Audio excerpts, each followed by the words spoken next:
selon le besoin de chacun. Alléluia. Et parce que c'est le Seigneur qui pourvoit, non pas que ce soit une volonté d'homme, mais c'est le Seigneur dans son amour qui veut répondre à nos besoins. Alléluia. Amen.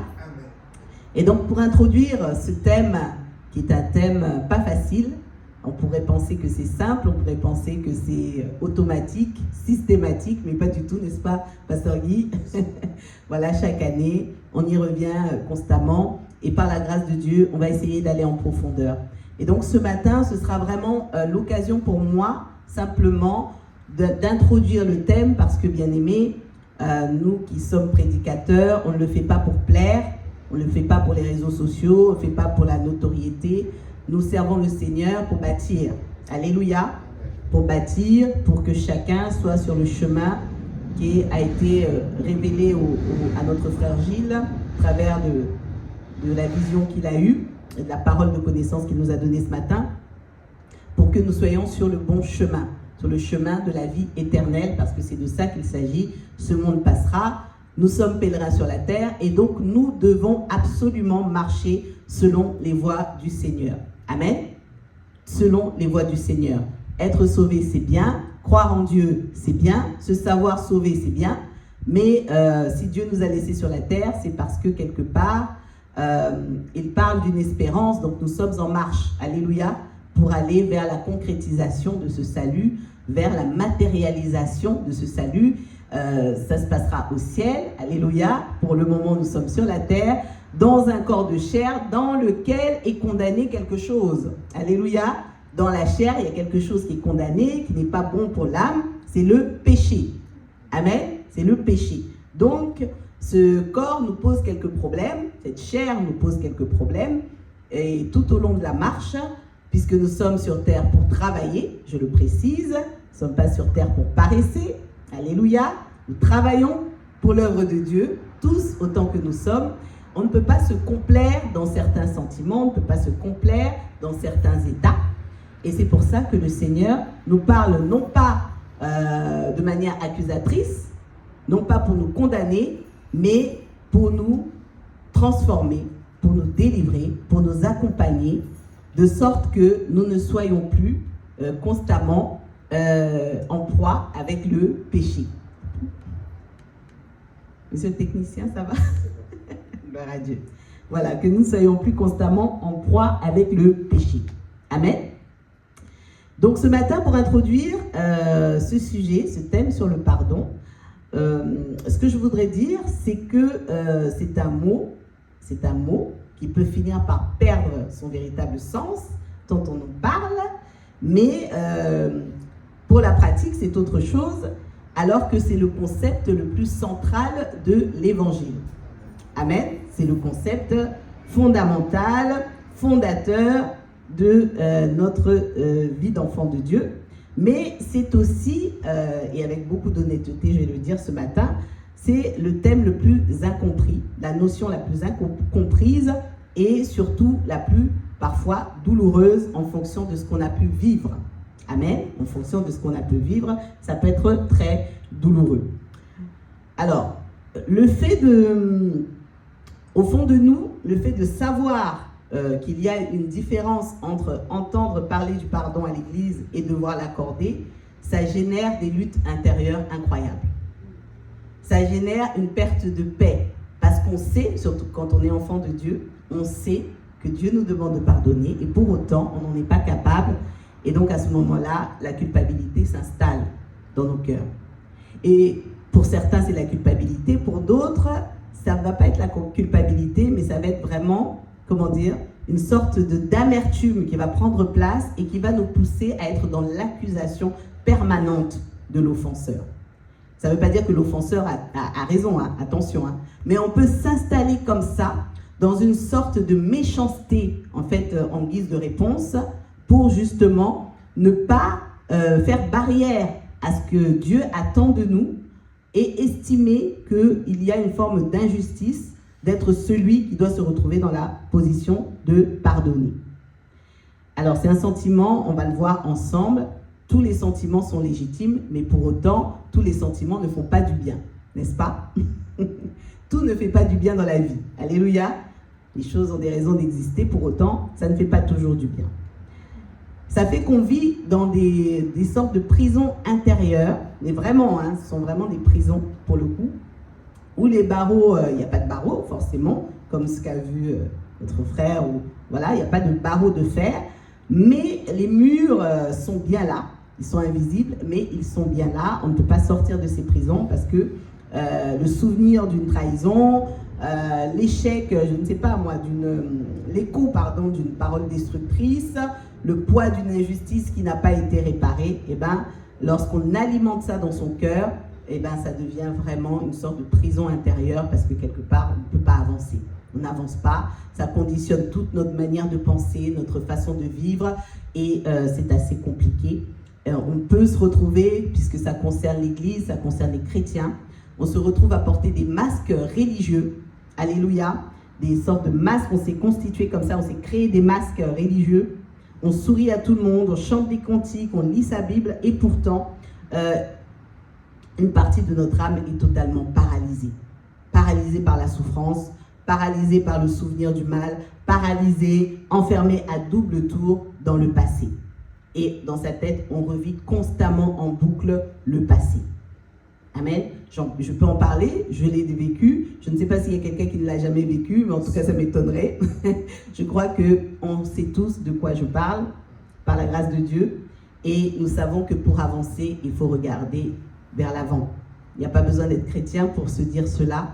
Pour avancer, il faut regarder vers l'avant. Si on regarde en arrière, on ne peut pas avancer. Du moins, on finira par se heurter à quelque chose. Amen. Donc la première chose à retenir pour nous, c'est que la parole de Dieu, elle est équilibrée. Ça, vraiment, je tenais à le dire. Et la parole de Dieu est équilibrée. Elle met les offenseurs face à leurs responsabilités. Elle ne vient pas dire que l'offense, c'est quelque chose de bien. Jamais nous ne lirons cela dans la parole de Dieu. Ce n'est pas vrai. Soyons honnêtes, si on parle d'un cheminement du pardon, c'est l'intitulé de notre thème de juin, on parle de cheminement autour du pardon, c'est parce qu'il y a offense d'une manière ou d'une autre, volontairement ou non, c'est parce qu'il y a offense qu'on parle de pardon. C'est parce qu'il y a un mal quelque part. Et s'il y a offense, c'est qu'il y a des offenseurs. Amen. Que ce soit vraiment dit et établi. Donc il ne s'agit absolument pas de banaliser le mal, de banaliser les offenses, parce que ce sont des choses que Dieu n'apprécie pas, les offenses. N'est-ce pas? Pour autant, il n'aime pas le péché, mais il aime le pécheur. Amen. Et si le Seigneur peut se permettre de nous parler à nous ainsi, c'est parce que nous sommes enfants de Dieu. Alléluia. Et que jadis, nous avons été pécheurs. Que jadis, nous avons été offenseurs. Voilà pourquoi, ayant été au bénéfice de la grâce de Dieu, le Seigneur peut nous parler de ces choses. Alléluia. Parce que nous sommes supposés les comprendre par sa grâce. Amen. Alors, on ne va pas faire comme si on était dans un monde imaginaire où les blessures tombent du ciel. J'insiste, non. Il n'y a pas de malentendu, une blessure est forcément générée par un auteur. C'est important de l'entendre. Et parfois, ce sont des personnes qui sont extérieures à l'Église, parce que même en étant chrétien, on continue d'être blessé, n'est-ce pas? Ça peut arriver encore aujourd'hui. On ne va pas se dire que parce qu'on est devenu chrétien, on ne sera plus jamais blessé. C'est pas vrai, n'est-ce pas? Sachons-le. Donc parfois, ça peut être des personnes extérieures à l'Église, mais parfois on peut être blessé par des personnes avec qui on prie constamment, régulièrement ou occasionnellement. Mais on peut être blessé, par d'autres chrétiens. Et on a régulièrement des témoignages de ce type, où les chrétiens sont découragés, déçus, blessés à cause d'autres chrétiens. Ça arrive. Et parfois, eh bien, l'offenseur, ça va être nous-mêmes. Amen. Ça va être nous-mêmes. Parce que c'est vrai qu'on est constamment tourné vers les autres, mais nous aussi, nous offensons. Et je le disais tout à l'heure, ça peut être volontaire, tout comme ça peut être involontaire. On peut être là tranquille, ronfler tous les jours, et pour autant, on a blessé quelqu'un. Mais si la personne n'en parle pas, on ne le saura jamais. Pour autant, on a peut-être dit une parole que pour nous, ce n'était pas grand-chose, mais la personne l'a reçue dans son cœur comme une flèche empoisonnée.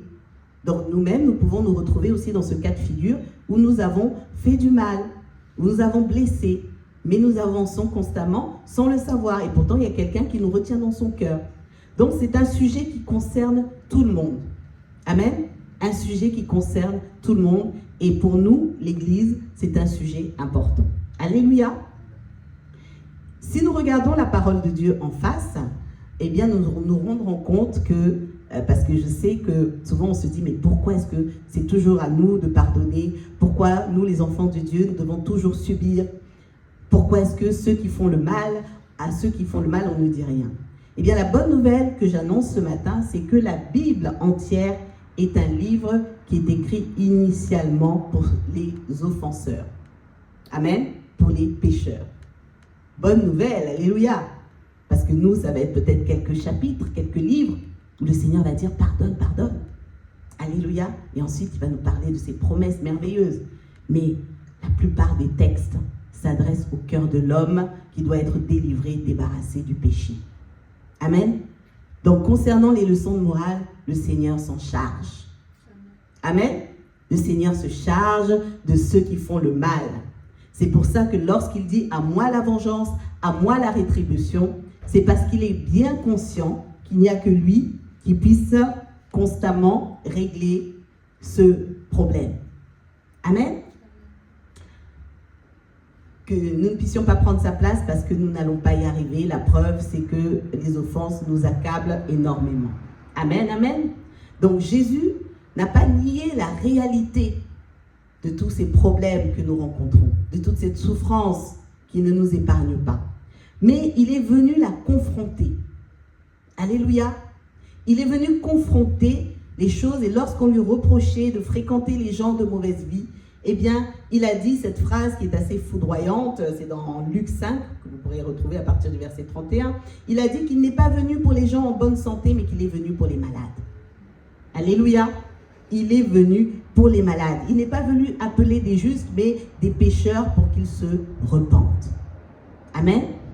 Nous ne devons pas oublier cela. Nous qui sommes enfants de Dieu, nous ne devons pas oublier cela. Le péché, c'est une offense à Dieu et c'est une offense aux hommes. Donc, quelque part, chacun pour sa part, nous étions dans cet état, dans ce mauvais état, dont le Seigneur nous a sortis et continue de nous sortir. Alléluia. Donc, Jésus est venu spécifiquement pour régler ce problème, bien-aimé. Spécifiquement pour régler ce problème. Et rappelons-nous, le Seigneur insiste, que le chrétien est un offenseur repenti. Amen. Un offenseur repenti, gracié et qui est en cours de transformation par le Seigneur grâce à sa parole. Alléluia. Grâce à sa parole. Et alors vraiment, c'est avec force que je dis, que je répète encore ce matin, que Dieu ne minimise jamais la responsabilité de ceux qui agissent mal. Amen. Dieu ne minimise pas la responsabilité de celui qui te blesse, de celui qui t'a accablé, de celui qui t'a violenté. Ah non, non, non, lui il a de sérieux problèmes avec l'Éternel. Celle-là a de sérieux problèmes avec l'Éternel. Dieu ne minimise pas ces comportements. Alléluia. Mais pour autant, l'évangile, c'est pas du tout le prétexte à la méchanceté. L'évangile, c'est pas le prétexte aux abus ni aux paroles destructrices, bien au contraire. Dieu demande des comptes. Alléluia. Il est le garant de sa création. Il demande des comptes à ceux qui agissent mal. Mais dans son amour, dans sa grande bonté, parce qu'il sait ce qu'il y a derrière, c'est toujours l'ennemi de nos âmes qui agite le drapeau. Lui, il sait, il voit bien au-delà de ce que nous sommes capables de faire. Qu'est-ce qu'il fait notre Dieu dans sa grande bonté? Et nous avons tous été au bénéfice de ça, parce que nous avons tous, rappelons-nous, été à un moment ou à un autre l'offenseur de quelqu'un. Eh bien, Dieu, dans sa grande bonté, il appelle à la prise de conscience, à la repentance, au changement radical de comportement. Alléluia. Et à la réparation quand c'est possible. Amen. Ça, c'est ce que fait notre Dieu. Donc, il n'a pas besoin que moi j'aille me venger. Il n'a pas besoin que toi tu ailles te venger. Et surtout, il n'a pas besoin que tu sois en train de t'auto-détruire. Il n'a pas besoin que tu sois en train de souffrir tous les jours à cause du souvenir du mal qui t'a été fait. parce qu'il sait que ton âme va en pâtir. Amen. Donc le pardon, pour vraiment résumer tout ce que je dis en long et en large, ce n'est pas un permis d'offenser. Que nul ne retienne ça dans sa conscience, comme si lorsque Dieu demande de pardonner, ça veut dire qu'il autorise l'autre à continuer de me faire du mal. C'est inconsciemment en fait ce que nous alimentons en nous-mêmes intérieurement.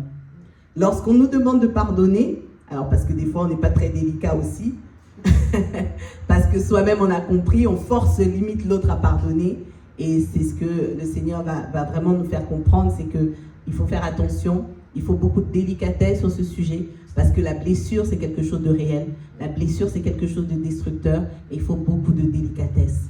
Quand une personne, quand un frère, une sœur est blessé, il faut l'accompagner. Alléluia. C'est pour ça qu'on va plutôt parler de cheminement, plutôt que de rentrer comme ça de manière brute à dire qu'il faut absolument pardonner. Alléluia. Ce n'est pas un permis d'offenser le pardon. Pas du tout. Nous allons faire en sorte d'éviter le piège du raccourci religieux. Alléluia. Le problème, c'est que c'est vrai que la religion, je ne sais pas pour les autres, en tout cas pour nous, on se rend compte qu'on fonctionne un peu comme un rouleau compresseur avec les victimes. On va trop vite. On estime qu'il faut aller vite. Et surtout, des fois, on a l'impression qu'il faut aller au même rythme, que tout le monde doit avancer au même rythme. Mais concrètement, nous nous rendons bien compte, et vraiment j'exhorte chacun d'entre nous, l'Église, à nous rendre compte que concrètement ce n'est pas vrai. Nous n'avançons pas du tout au même rythme. Alléluia. Pas au même rythme, pas sur les mêmes sujets, et que nous devons faire preuve de patience les uns à l'égard des autres. Alléluia. Et c'est vrai que moi-même, j'ai souvent dit cette phrase, tu es chrétien, tu dois pardonner. Surtout mes enfants. Ils en entendent. Pardon Seigneur. Mais c'est vrai qu'on se rend quand même compte que concrètement, ce n'est pas aussi simple. Ce n'est pas aussi simple. C'est ce qu'il faut faire, mais ce n'est pas aussi simple de tourner la page. C'est vrai, on ne peut pas guérir une plaie juste en jetant dessus un drap, en se disant, comme je ne la vois plus, elle est guérie. Mais on fonctionne des fois de cette manière-là. Bon, je mets un drap, comme ça on ne voit plus la blessure, ou je dis à mon frère, à ma soeur, allez, mets une veste, on ne verra pas ta blessure, et ce sera très bien, comme ça tu dérangeras personne, ni toi-même, tu ne vois plus ta blessure, et donc ça va aller. C'est un peu comme ça, finalement, qu'on traite la chose. Or, ce n'est pas aussi simple. Alléluia. En fait, en faisant ça, on exhorte au refoulement. On exhorte à refouler quelque chose. Le problème, c'est que on refoule, mais la chose revient. On refoule, la chose revient. Il faut l'éliminer. Et ça, on n'en a pas le pouvoir. Ça, c'est l'action du Saint-Esprit. C'est le Seigneur qui est capable de faire cela. Alléluia. Mais pour ça, il faut prendre le bon traitement. Et tout se trouve dans la parole de Dieu. Amen. Tout se trouve dans la parole de Dieu. Donc, vraiment, mon exhortation ce matin, ma mini-exhortation, c'est de déposer tous nos masques de piété. Là où il y a des cœurs qui saignent, que le Seigneur nous donne la force, la capacité de déposer les masques de piété et de venir à lui en vérité. Alléluia. De venir devant le trône de la grâce tel qu'on est, dans l'état dans lequel nous sommes. Amen. Avec les plaies, les blessures, les déchirures. Nous avons été privés de soins, privés de la vérité de la parole de Dieu. La plaie continue de s'infecter en dessous. L'amertume a pris place et est venue conditionner nos vies. Et le Seigneur nous dit, venez à moi. Amen. Venez à moi. C'est pour traiter ça que je viens à votre rencontre. Nous allons voir ensemble l'exemple d'un homme vers qui Jésus est venu. Jésus est venu à sa rencontre. Lui ne pouvait pas aller vers le Seigneur parce qu'il était paralysé. Mais Jésus est venu à lui. Alléluia. Et nous allons lire le texte de Jean chapitre 5, du verset 1 au verset 9. Jean chapitre 5, du verset 1 au verset 9.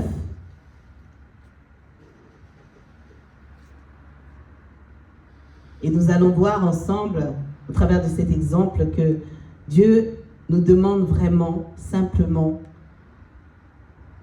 de nous montrer tels que nous sommes et de lui exposer notre besoin. Donc je lis la parole de Dieu. Jean chapitre 5, verset 1 au verset 9. Après cela, il y eut une fête juive et Jésus monta à Jérusalem. Or, à Jérusalem, près de la porte des brebis, il y a une piscine qui s'appelle en hébreu Bethesda et qui a 5 portiques. Sous ces portiques, un grand nombre de malades étaient couchés. Des aveugles, des boiteux, des paralysés. Ils attendaient le mouvement de l'eau, car un ange descendait de temps en temps dans la piscine et agitait l'eau, et le premier qui descendait dans l'eau, après qu'elle avait été agitée, était guéri, quelle que soit sa maladie. Là se trouvait un homme infirme depuis 38 ans. Jésus le vit couché, et sachant qu'il était malade depuis longtemps, il lui dit, « Veux-tu être guéri ?» L'infirme lui répondit, « Seigneur, je n'ai personne pour me plonger dans la piscine quand l'eau est agitée. Et pendant que j'y vais, un autre descend avant moi. Lève-toi, lui dit Jésus, prends ton brancard et marche. Aussitôt, cet homme fut guéri. Il prit son brancard et se mit à marcher. Amen. On va s'arrêter là. Alors ce texte, c'est le texte d'une guérison miraculeuse. Alléluia. Comme le Seigneur Jésus a pu en faire encore et encore. Mais vraiment, nous sommes là face à une situation assez improbable parce qu'on parle d'un homme qui est quand même couché là depuis 38 ans. Depuis 38 ans et qui attend une hypothétique guérison. C'est-à-dire qu'il est couché là, mais il n'est même pas sûr d'être guéri. Amen. Il n'est même pas sûr de ce qui va lui arriver. Mais il est là. On nous dit qu'il est malade depuis 38 ans. Et il est dans un lieu qui s'appelle Maison de la Miséricorde. Et nous, parfois, nous vivons comme ça en tant qu'enfants de Dieu, dans la Maison de la Miséricorde, alléluia, la Maison de la Grâce. Et nous avons le sentiment de ne pas voir la grâce de Dieu. Des années et des années durant. Nous vivons avec des choses intérieures tellement compliquées, tellement lourdes, qui nous privent même d'apprécier la vie que Dieu nous a donnée. Hein. Et nous sommes là, face à un homme qui, à mon avis, intérieurement, doit être détruit. Détruit 38 ans, couché là à attendre une pseudo-guérison. Quel paradoxe. Parce que c'est un endroit qu'on nous décrit, qui s'appelle Maison de la Miséricorde, mais on nous décrit cet endroit comme un mouroir, parce qu'on nous dit qu'il y a plein de malades qui attendent une chance hypothétique d'être sauvés. Cet homme-là, il voit sa vie défiler sans jamais pouvoir faire de projet, sans jamais pouvoir profiter de sa vie. Il est là, couché, à attendre quelque chose qui peut-être n'arrivera jamais. Et Jésus s'approche de lui. Jésus est Dieu, n'est-ce pas? Alléluia. Il s'approche de lui, il sait tout. Mais pourtant, il lui pose une question. Une question qui est assez dérangeante quelque part, parce qu'il lui demande, veux-tu être guéri? Mais il poserait la question à nos jeunes, le jeune répondrait, à ton avis? N'est-ce pas? À ton avis? Je suis là depuis 38 ans, Seigneur. Quelle drôle de question, n'est-ce pas? Mais Jésus ne pose jamais de questions inutiles, gloire à Dieu. Il lui pose la question. Mais je pense que même nous, à sa place, on se dirait, mais Seigneur, si ce n'était pas pour être guéri, qu'est-ce que je ferais dans un endroit pareil? Pourquoi est-ce que je resterais là? Mais Seigneur, tu le sais bien. C'est ce que nous aurions peut-être répondu à Jésus. Amen.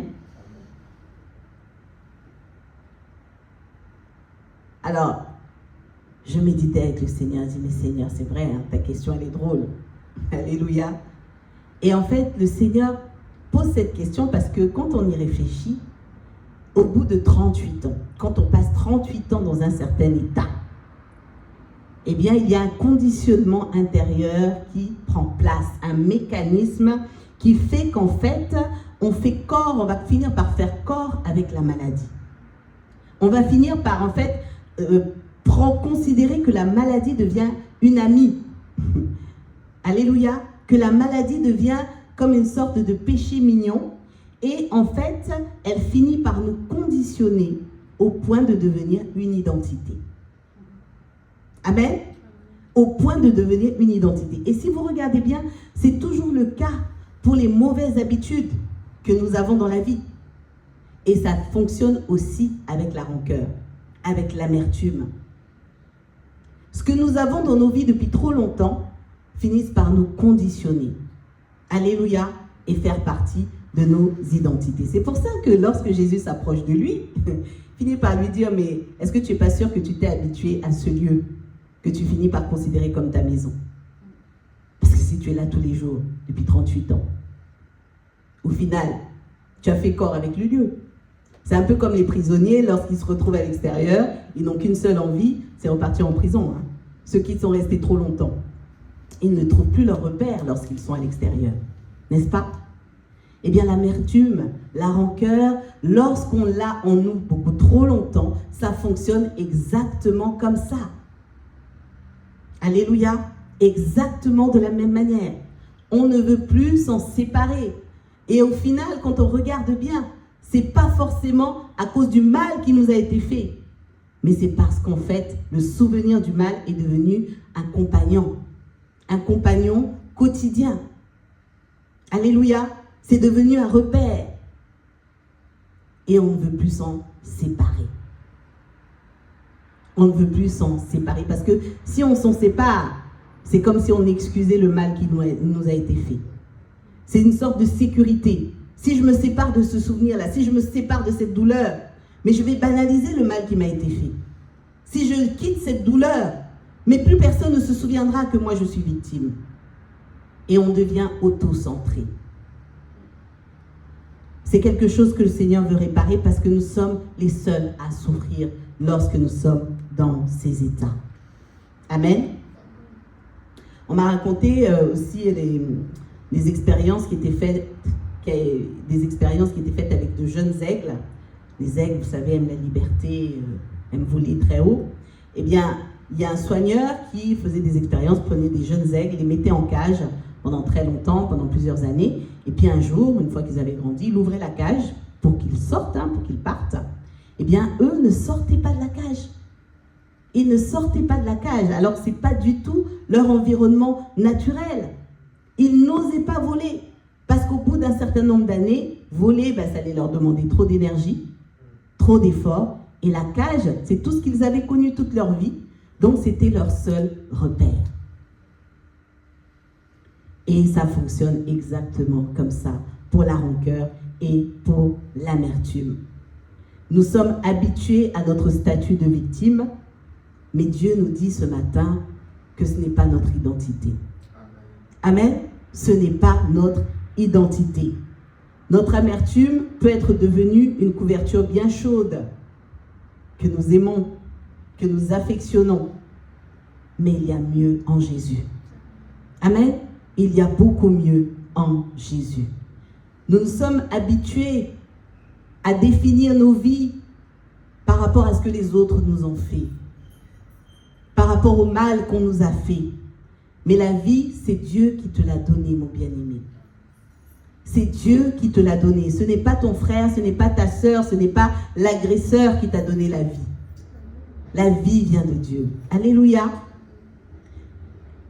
Le Seigneur veut que nous puissions sortir de ces arguments que nous nous opposons à nous-mêmes. Si j'échoue, c'est à cause d'elle. Si je suis colérique, c'est parce qu'elle m'a fait du mal. C'est parce qu'il m'a fait du mal. Non, la rancœur va devenir en fait l'explication universelle de tout ce qui nous arrive dans la vie.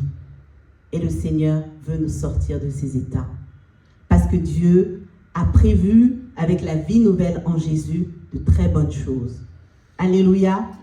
De très, très bonnes choses. De sorte que tout le reste, tout ce que nous avons vécu dans le passé puisse servir de témoignage. Témoignage de sa grâce, de la restauration, du fait que Dieu change le mal en bien. Mais si nous nous accrochons au mal qui nous a été fait, Dieu ne pourra pas le changer en bien. Amen. Et ça va agir comme un poison au fil du temps, comme une lèpre au fil du temps qui va nous détruire progressivement. Et Dieu ne veut pas que l'offense vienne nous détruire. Nous qui sommes chrétiens, nous qui sommes devenus le temple du Saint-Esprit, c'est une contradiction. Une contradiction. Comment l'offense devrait détruire le temple du Saint-Esprit? Amen. Jésus est plus puissant que ça. Alléluia. Donc nous allons prier ensemble tout le mois de juin pour que l'ennemi ne vienne pas nous enfermer dans le piège de la culpabilité et dans la honte pour continuer de nous détruire. Non, nous rejetons la honte. Peu importe ce que j'ai subi, peu importe ce qu'on m'a fait, en Jésus, je suis restauré. Dans le nom de Jésus, je suis restauré. Alléluia. Voilà ce que le Seigneur veut te donner la force de proclamer. Alléluia. Que l'amertume ne continue pas d'empoisonner nos âmes. Dieu veut nous en préserver. Et pour cela, nous devons comprendre absolument la réalité du chemin que nous empruntons avec lui. Amen. Et surtout comprendre que, en fait, le problème, c'est toujours un peu à quoi ou à qui nous sommes attachés.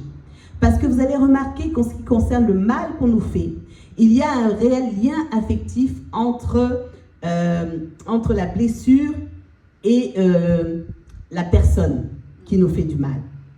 Je m'explique. Il faut être réaliste. Toutes les offenses n'ont pas la même taille. Amen. N'ont pas le même impact. Et le mal s'ancre parfois beaucoup plus profondément pour certaines raisons. C'est-à-dire que si quelqu'un que vous ne connaissez pas vous insulte dans la rue, ça arrive toute la journée avec les chauffeurs, les conducteurs s'insultent toute la journée. Les uns et les autres, ça glisse. Ça passe très très bien comme une égratignure, pas de souci. Mais dès lors que ça vient d'un proche, de quelqu'un d'intime, ça devient un problème. Alléluia, ça devient un problème parce que l'affect est concerné à ce moment-là. Donc on voit bien que c'est une affaire de sentiment. Alléluia, c'est une affaire de sentiment. C'est vrai qu'il y a des choses graves, c'est vrai qu'il y a des choses inacceptables.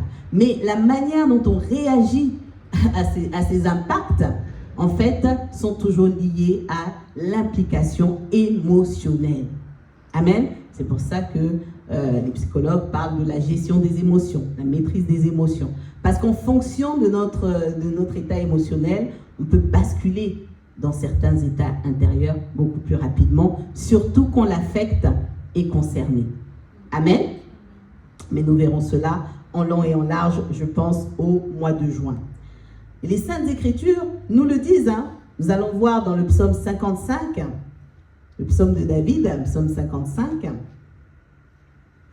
On va regarder rapidement, je regarde l'heure quand même. Psaume 55, ce que dit David, à partir du verset 13, je lis la parole de Dieu. Il dit, « Ce n'est pas un ennemi qui m'insulte, je le supporterai. Ce n'est pas mon adversaire qui s'attaque à moi, je me cacherai devant lui. C'est toi, un homme de mon rang, toi mon confident et mon ami. Ensemble, nous vivions dans une douce intimité. Nous allions avec la foule à la maison de Dieu. » Amen. David a connu ça. Les trahisons, les blessures de la part de gens proches. Et ça fait très très mal. Ça, c'est quelque chose qui est à la limite du supportable. C'est pas un ennemi qui m'outrage, je le supporterai. Donc lui, il dit, si c'est quelqu'un qui est mon ennemi, je vais supporter, pas de souci. Mais toi qui es proche, là je deviens faible, là je deviens fragile. C'est quand même incroyable, hein? Parce que si ça se trouve, l'ennemi va lui décocher une flèche beaucoup plus frappante, plus percutante physiquement. Mais la toute petite flèche d'un ami, ça, c'est violent. Amen. Que le Seigneur vienne au secours de nos émotions pour nous donner du recul, pour nous donner de la distance. Et c'est ça, en fait, que je considère comme étant une grâce lorsqu'on est enfant de Dieu, en cours de transformation. C'est qu'avec le renouvellement de l'intelligence, Dieu nous donne cela. Alléluia. Dieu nous donne cette distance. Sinon, Bien aimé, Jésus ne serait jamais venu. Jésus ne serait jamais venu et ne serait pas allé vivre ce qu'il a vécu à la croix. Amen. Pour des gens comme nous. S'il n'avait pas eu ce recul, cette grâce reçue de son Père, il n'aurait jamais fait ça. Alléluia.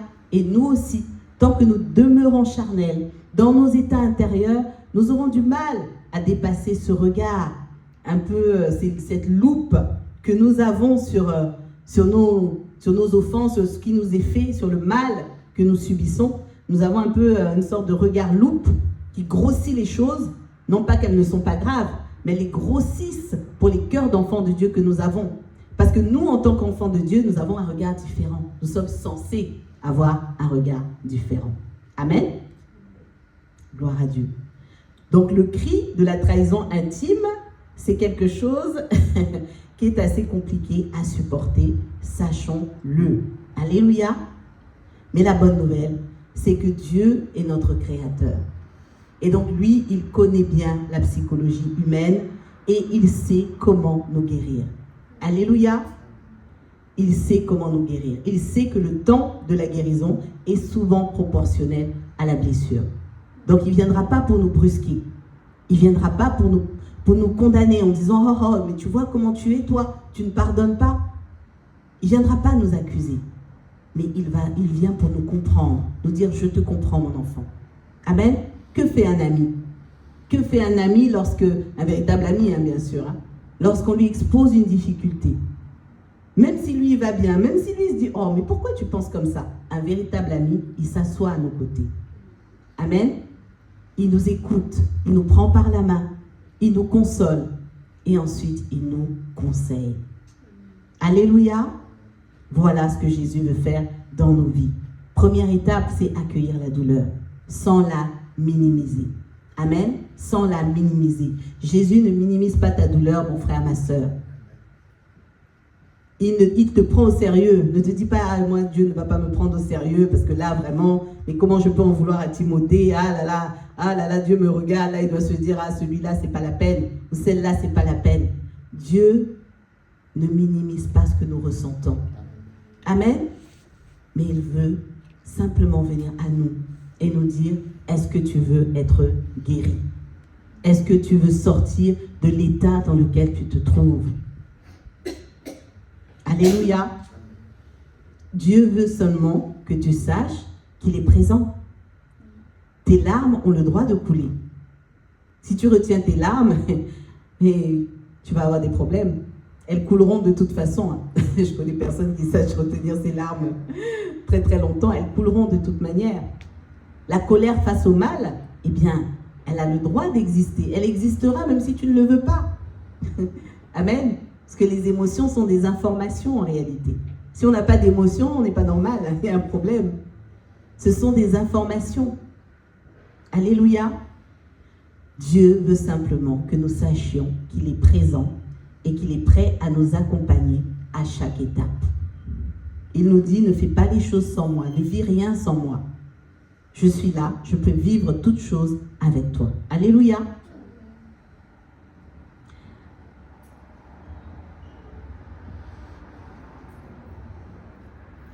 Le sentiment d'injustice, il est légitime face au mal. Le Seigneur veut vraiment insister là-dessus.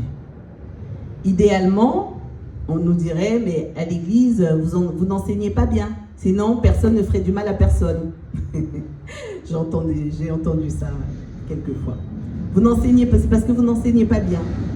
Voilà. Ah ben, dans votre église, les gens sont blessés encore, donc c'est que vous n'enseignez pas bien la parole de Dieu. On pourrait nous dire, faites de la prévention. Mais vraiment, Dieu est tellement bon qu'il a anticipé toutes choses.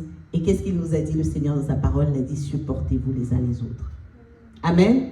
Pourquoi? Parce que dans ce monde, le mal existera tant que le monde sera monde. Tant que le monde existera, le mal existera. C'est ce que nous dit la parole de Dieu. C'est Jésus qui viendra y mettre un terme. Il n'est pas prévu que le mal cesse d'opérer aujourd'hui. Et les hommes ont été créés libres. On a beau enseigner la parole de Dieu. Ce matin, je donne tout là, j'enseigne. Alléluia. mais chacun est libre ensuite de la mettre en pratique ou non. Alléluia. Chacun est libre de la mettre en pratique. Dieu lui-même ne vient pas nous contraindre à quoi que ce soit.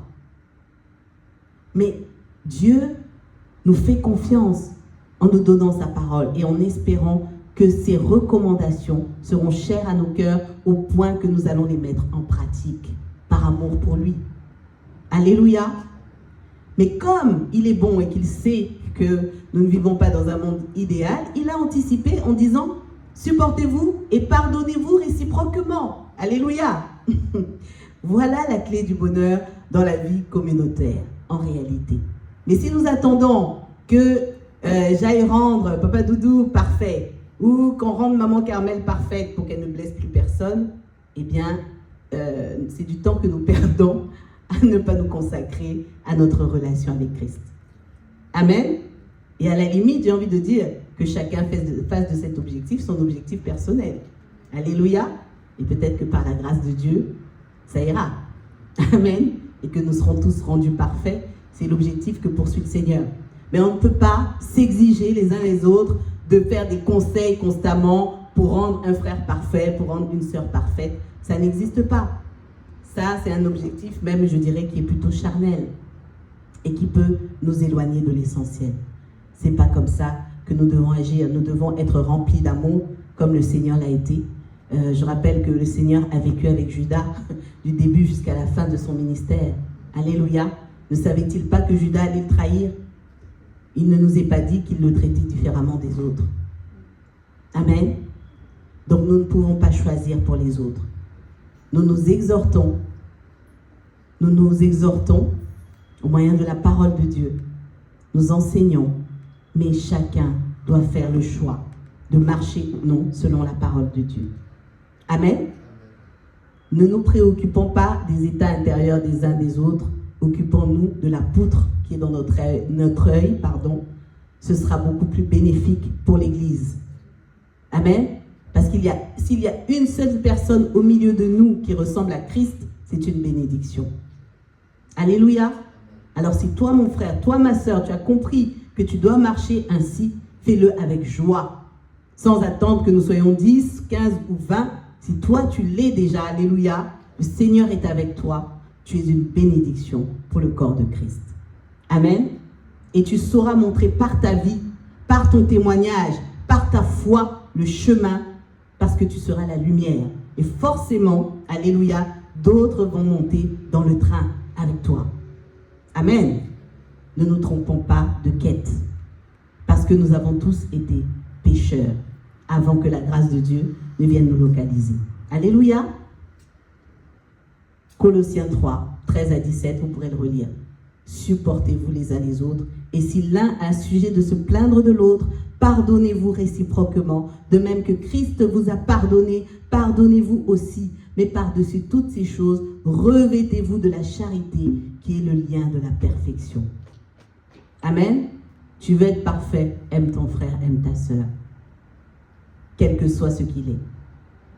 Amen. Ça, c'est la parole de Dieu.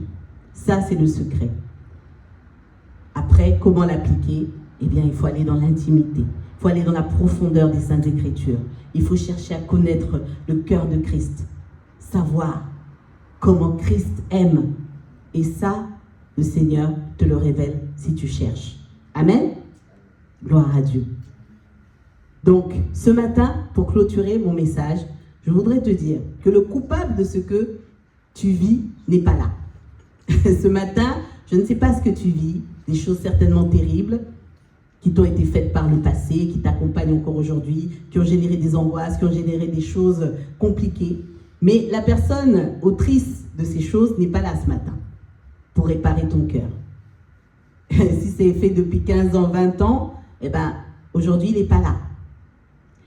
Le malade de Bethesda, il était malade depuis 38 ans. L'origine de la maladie ne nous est pas révélée. Je pense qu'au bout de 38 ans, je crois qu'il ne sait même plus personne ne sait. Il est même tout seul. Personne ne sait d'où ça vient. L'origine importe peu. Comme dit ce verset, mieux vaut la fin d'une chose que son commencement. En Jésus, c'est comme ça que ça marche. Alléluia. Mieux vaut la fin d'une chose que son commencement. En Jésus, c'est la solution qui importe. Amen. C'est la solution qui importe. Mon frère, ma soeur, si tu veux marcher dans la victoire, être victorieux en Jésus, victorieuse en Jésus, c'est la solution qui importe, et la solution, c'est Jésus lui-même. Alléluia. C'est Jésus lui-même. Si tu veux faire toute une thérapie, tu peux la faire, hein, de repartir dans le passé, les origines des parents, des grands-parents, des arrière-grands-parents, tu peux. Mais c'est beaucoup de temps à passer. Alors que d'aller vers la solution, très sincèrement, c'est efficace et on gagne du temps. Amen. Alors vraiment, je disais que le coupable n'est pas là ce matin pour réparer ton cœur. Il ne le pourra pas. Certains coupables ne s'en souviennent même pas. D'autres sont peut-être décédés, n'existent plus, enfin introuvables. Bref, mais le Seigneur est là. Amen. Ce matin, le Seigneur est là avec toi, près de ton cœur. Et Jésus est suffisamment puissant pour te guérir, suffisamment puissant pour me guérir.